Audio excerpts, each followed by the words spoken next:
نحمدہ ونصلی علی رسولہ الکریم یا رب صلی وسلم دائما ابدا علی حبیبک خیر الخلق کلہم۔ آج میرے تمام مسلمان بھائیوں اور خاص طور اپنے ملک کے ایمان والوں اور مسلمانوں سے گزارش کروں گا، عرصہ دراز سے ہم اپنے اس ملک میں بہت سی مشکلات اور تکلیفوں کا شکار ہیں۔ کئی سالوں سے دیکھ رہے ہیں ایک حکمران جاتا ہے اور دوسرا آتا ہے، لیکن حالات پہلے سے زیادہ اور ابتر ہو جاتے ہیں اور دن بدن بگڑتے ہی جا رہے ہیں۔ بظاہر بننے کی کوئی صورت نظر نہیں آ رہی۔ حکمران غیروں کے ایجنٹوں پر عمل کر رہے ہیں اور ہم ملک کے باشندوں کی نظر اپنے حکمرانوں پر، اور کئی سالوں سے یہی ہو رہا ہے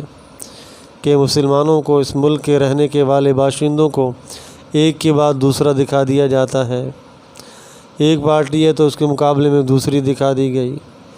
پی پی آئی تو اس کے بعد نون لیگ دکھلا دی، نون کے بعد پھر پی پی دکھلا دی گئی، پھر باری آئی تو پی ٹی آئی کا دکھلا دی گئی۔ لیکن نظر سب کی مخلوق کی طرف کہ فلاں حال بدلے گا، فلاں حال بدلے گا، فلاں حال بدلے گا۔ اس میں سب سے بڑا نقصان تو یہ ہوا کہ آج کہیں سے یہ نظر نہیں آتا کہ ہماری نظر اس بات کی طرف ہو کہ بھی حالات تو اللہ کی جانب سے بدلیں گے، یہ حکمران تو خود مخلوق ہے، یہ کیا کر سکتے۔ باقی اگر حکمرانوں کو دیکھیں گے تو پھر حال تو اور ہی برا آئے گا۔ ایک حکمران کی ہم شکایت کریں گے، خود نہ سدھریں گے، اللہ کی طرف رجوع نہ کریں گے، صرف یہی چیختے رہیں گے کہ اس نے بہت تکلیفیں دی ہیں، دوسرا آنا چاہیے، پھر تو دوسرا ایسا ہی آئے گا جو پریشان کرے گا۔ اور یہ بات روایت میں بھی موجود ہے کہ صرف حکمرانوں کی شکایت کرتا رہے اور خود اللہ کی طرف رجوع نہ ہو اور ایک کو چھوڑ کے دوسرے کو مانگے تو پھر نتیجہ کیا نکلے گا۔ زبیر بن عدی رضی اللہ رحمۃ اللہ علیہ ایک تابعی ہیں، وہ فرماتے ہیں تو انس بن مالک رضی اللہ تعالیٰ عنہ حضور علیہ الصلوۃ والسلام کے صحابی ہیں، ہم ان کے پاس آئے اور ان کو آ کے شکایت کی، فشقونا الیہ ما نلقى من الحجاج، کہ حجاج سے، جو حجاج بن یوسف سے جو تکلیفیں ہمیں مل رہی تھیں، ہم نے آ کے ان تکلیفوں کی شکایت کی تو انہوں نے فرمایا اصبروا، تم صبر کرو، انہ لا یاتی زمان الا والذی بعدہ شر منہ، ہر آنے والا زمانہ پچھلے زمانے سے برا ہوگا۔ یعنی تم اگر حجاج تم سے برداشت نہیں ہو رہا ہے اور تم سارا قصور اس کے گلے میں ڈالے جا رہے ہو، اللہ کی طرف رجوع بھی نہیں کر پا رہے ہو، تو پھر بس اسی کو برداشت کرو، ورنہ اگلا وقت اور اگلا زمانہ آئے گا، اگر اگلا بادشاہ آئے گا تو وہ بھی اس سے برا ہوگا۔ حتیٰ تلقوا ربکم، یہاں تک کہ تم جا کے اپنے مالک اللہ سے ملو۔ اور فرمایا یہ بات میں نے نبی کریم صلی اللہ علیہ وسلم سے سنی ہے۔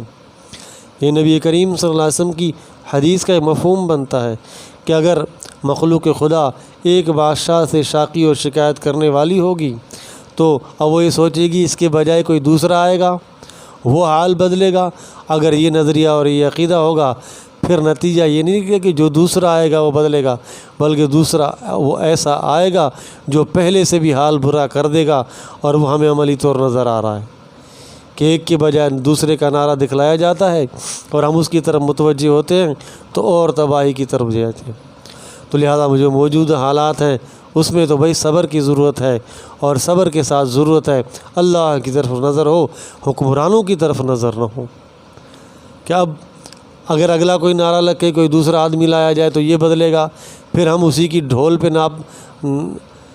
ناچ رہے ہوں، گانے بجا رہے ہوں کہ یہ بدلے گا۔ اگر یہ روایہ رہا تو مخلوق کچھ نہیں بدلنے والی۔ اگر ایک مخلوق کی تکلیف سے پریشان ہو کر پھر دوسری مخلوق کے پیچھے دوڑا تو وہ اس سے بھی اور زیادہ تمہاری بینڈ بجا دے گا، پریشان کر دے گا۔ اس لیے اللہ کی طرف رجوع کی ضرورت ہے کہ صبر کریں، اللہ سے مانگے، اللہ تعالیٰ عمل کی توفیق عطا فرمائے۔